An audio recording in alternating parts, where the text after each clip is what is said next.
Les détecteurs IA sont-ils vraiment fiables? Peut-être que toi aussi, tu les vois comme une solution miracle pour bloquer les tricheurs à l'école ou ailleurs. Mais voilà, la vraie question, peuvent-ils être contournés? Dans cette vidéo, je vais utiliser 5 outils populaires de détecteurs IA, mais je vais également te montrer comment utiliser ChatGPT pour avoir des super pouvoirs.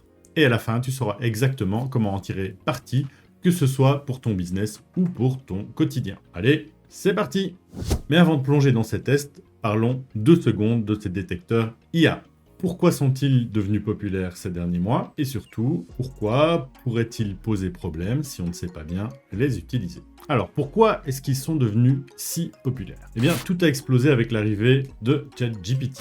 Donc aujourd'hui, que ce soit dans les écoles, les universités ou même dans le domaine de la recherche scientifique, on s'inquiète. Comment savoir si un texte a été écrit par un humain ou par une IA? Et c'est là que ces outils représentent une solution idéale. La promesse de ces outils, c'est de scanner un texte et de pouvoir déterminer si c'est l'humain ou si ça a été écrit par une IA. Et il y a un problème à ça, c'est que ces outils ne sont pas infaillibles. Ils peuvent donner du faux positif. Donc par exemple, quand un humain a écrit le texte et que le détecteur dit c'est de l'IA qui l'a écrit, donc on pourrait avoir comme ça un chercheur scientifique qui voit un document qui a été recalé sous prétexte qu'il a soi-disant été écrit par une IA. Et donc là, on voit bien tout l'enjeu, ça pourrait ruiner une carrière, une réputation. C'est la même chose avec les étudiants, c'est la même chose également dans le business. Et donc dans cette vidéo, moi je vais te montrer comment ces outils détectent les textes et comment on peut utiliser l'IA pour améliorer ses préparations.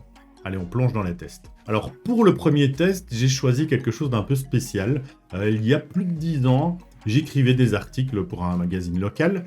Et donc, je vais simplement réutiliser ce texte puisqu'il est en dehors de tout soupçon, puisqu'il a été écrit avant qu'on puisse avoir l'IA générative entre nos mains. Avant de donner ce texte au détecteur, je vais te présenter les 5 détecteurs que j'ai retenu et qu'on va utiliser pour faire tous nos tests. Alors voilà, je les ai repris dans un tableau et je les ai classés par colonne. Donc on a detectingai.com, neuralwriter, plague.fr, plagiarisme detector et Winston AI. Donc on va travailler avec ces 5 détecteurs et on va lui donner des textes qui sont humains, des textes qui ont été écrits par l'IA, et alors on va déterminer à la fin, est-ce que ces détecteurs sont vraiment infaillibles? Voilà, tous ces tests, je les ai déjà préparés, donc maintenant, on va passer de détecteur en détecteur, et je te montre le résultat. Le texte qu'on va utiliser, c'est un article qui s'appelle « Faites un geste pour la planète, écoutez des produits locaux », il y avait un peu d'humour, c'était assez accessible, et je l'ai gardé, et effectivement, je l'ai écrit il y a plus de 10 ans. Ce texte, je l'ai donné à tous les détecteurs, et on va commencer par le premier. Le premier, c'est detectingai.com. Et voilà, tu vois le même texte, je l'ai donné ici. Faites un geste pour la planète, écoutez des produits locaux. Et là, qu'est-ce qu'il dit? Ce texte a été écrit par un humain. Donc là, c'est OK. Le deuxième détecteur, NeuralWriter, j'ai fait la même chose. C'est exactement le même texte. Et voilà, qu'est-ce qu'il me dit?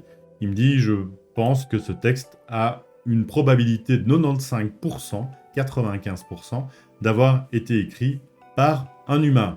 Bon voilà, il n'est pas sûr à 100% quand même. Mais voilà, le résultat est acceptable. Le détecteur suivant, c'est plague.fr. Et donc, même chose, c'est exactement le même texte qu'on lui donne. Et là, je lui demande de me donner les différentes parts, ce qui a été écrit par l'IA, ce qui a été écrit par l'humain. Et là, on est à 0% d'IA. Donc, pas mal les gars. Le suivant, plagiarismedetector.net. Désolé sur celui-là, il y a de la pub vraiment partout. Eh bien, voilà, on a le résultat ici. Il me dit que 0% est écrit par l'IA et 100% par l'humain. Bien joué. J'ai donc pu remplir mon tableau et on a un OK dans toutes les colonnes. Maintenant, passons au texte qui a été écrit par l'IA. Pour ce faire, passons maintenant au texte qui a été écrit par l'IA. Pour faire ça, je vais utiliser la description d'une de mes vidéos YouTube qui a complètement été rédigée par l'IA et on va la passer dans les 5 détecteurs. Voici la vidéo. C'est la toute dernière vidéo avant celle-ci qui s'intitule ChatGPT Search contre Google, le vrai du faux. Là aussi, je te dévoile le vrai du faux. Et donc, toute la description a été écrite 100% avec l'aide de ChatGPT. On les passe donc maintenant tous un à un dans les détecteurs IA. Voilà. Le premier, detectingai.com, me dit que le texte a probablement été écrit par un humain, 100% faux. On se retrouve maintenant avec Neural Writer. Je lui ai donné ma description et voilà ce qu'il me donne. Il donne une probabilité de 70-70% sur le fait que ça a été écrit par un humain et pas par une IA. Alors, je suis un peu mitigé devant ce résultat. Tout à l'heure, on avait 95-95%. On est maintenant à 70-70%. Eh bien, on remarque qu'il y a une amélioration. Mais malgré tout, il me dit que il a une plus grande probabilité d'avoir été écrit par un humain, ce qui n'est pas le cas. On passe donc au détecteur suivant qui est plague.fr. Je lui donne le texte, on clique sur vérifier et voilà, on a le résultat. 1% du texte a été écrit par l'IA. Je répète, 100% a vraiment été écrit par l'IA. Donc ici, ça n'a pas marché. Et donc ici, je lui donne le nouveau texte. On descend, Detect AI Content. On voit qu'il est en train de processer, de réfléchir. Et voilà, il nous dit que 0% a été écrit par l'IA et que c'est un texte 100% humain. Désolé, c'est raté. Alors pour la toute première partie, j'avais oublié de te montrer le résultat qui a été donné par Winston. Winston, je pense que c'est l'outil qui est le plus développé. Et voilà ce qu'il me donne avec l'article que j'avais rédigé pour le magazine, que c'est 100% humain. Donc là, il a 100% raison. On va maintenant passer au texte qui a été écrit 100% par IA et on va voir ce que ça donne. Voilà, j'ai complètement rentré le texte. On lui demande de le scanner. C'est parti. Et voilà, on a un score humain de 99%. Donc, ici, réellement, ils n'ont pas passé les tests, ils se sont tous trompés. Alors, on va aller plus loin parce que j'avais déjà fait d'autres tests et certains détecteurs IA avaient tout de même bien fonctionné, dont notamment Winston AI. Donc, je vais rechercher une autre description de vidéo pour lui fournir et pour que là, il montre un peu les dents et qu'on puisse un peu jouer avec les détecteurs IA. Et me voici avec une autre description de vidéo que tu trouveras aussi sur la chaîne, qui est l'utilisation des GPTs. Et donc tu vois qu'ici, de nouveau, j'avais utilisé l'IA à 100%, ChatGPT, pour rédiger la description de cette vidéo. Je vais maintenant scanner le texte. Voilà, ça c'est vraiment le résultat que je voulais avoir.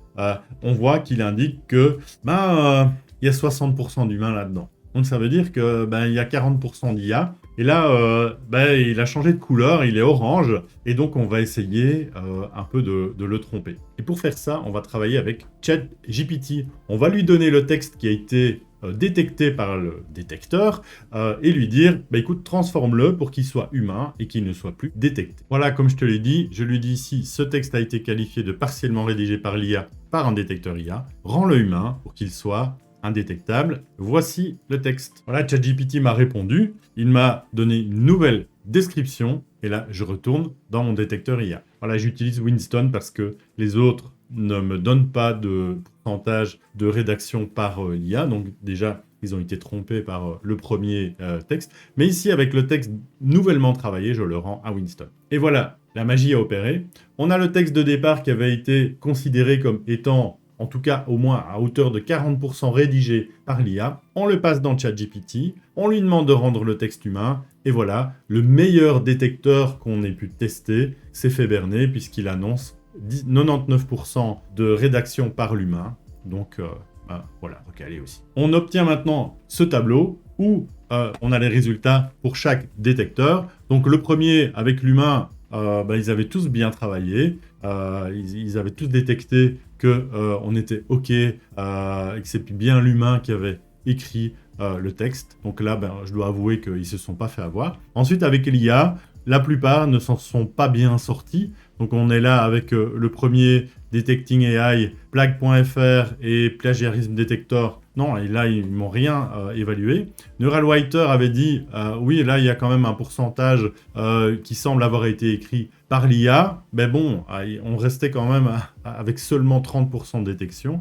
Et Winston m'avait dit, oui, là, il y a 60% de chances que ce soit écrit par l'IA. Alors, est-ce qu'ils sont infaillibles ? Eh bien, clairement, aucun n'est infaillible. Tu as vu, on a travaillé un tout petit peu le texte avec ChatGPT pour lui faire passer la barre du détecteur IA. Mais le but n'est pas de tricher, mais de voir que à partir du moment où on utilise bien l'IA ou ChatGPT en particulier, eh bien on peut en tirer des super pouvoirs. En tant qu'enseignant, eh bien, ces détecteurs IA permettent quand même de détecter un usage qui n'est pas du tout abouti de ChatGPT. Et il est vrai que la plupart des élèves l'utilisent mal, et donc avec ces détecteurs IA, vous allez pouvoir le trouver. Par contre, à partir du moment où vous utilisez bien l'IA et bien ChatGPT, ça devient indétectable. Et donc en tant qu'enseignant aussi, c'est intéressant de le savoir, parce que ça ne veut pas dire que les détecteurs IA sont infaillibles. Et puisque le but de l'utilisation de l'IA, c'est pas de tricher, mais c'est d'augmenter la productivité, je vais te donner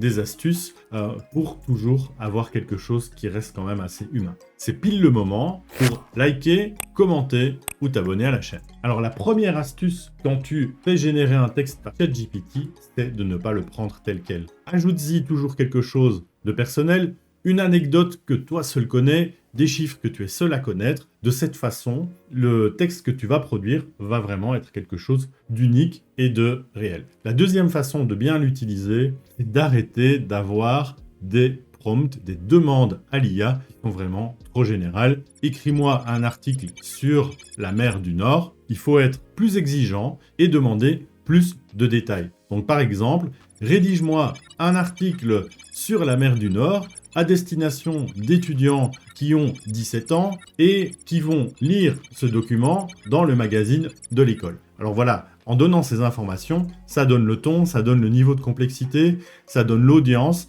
eh bien ce sera vraiment bien meilleur que la simple requête de demander de rédiger un article sur la mer du Nord. Alors utiliser l'IA, c'est pas non plus lui demander de rédiger tout un article. On peut simplement brainstormer avec lui, donc c'est-à-dire avoir une réflexion avec lui pour voir comment structurer un texte, comment entamer l'approche, l'introduction, la conclusion de ce qu'on fait. Et je vais t'avouer, c'est exactement ce que j'ai fait pour le script de cette vidéo. Oui, car je déteste apprendre par cœur, je ne peux pas réciter phrases, donc uniquement les grandes idées ont été travaillées et ensuite j'improvise sur ces idées. Voilà, donc le but, c'est vraiment pas de tricher, de devenir meilleur, mais moi je voudrais savoir quelles sont tes expériences avec ChatGPT et les détecteurs. Est-ce que tu as eu des enfants qui ont vécu ça? Est-ce que toi, en tant qu'élève, tu as vécu ça avec tes profs? Et en tant qu'enseignant, dis-moi ce que tu as vécu avec tes élèves.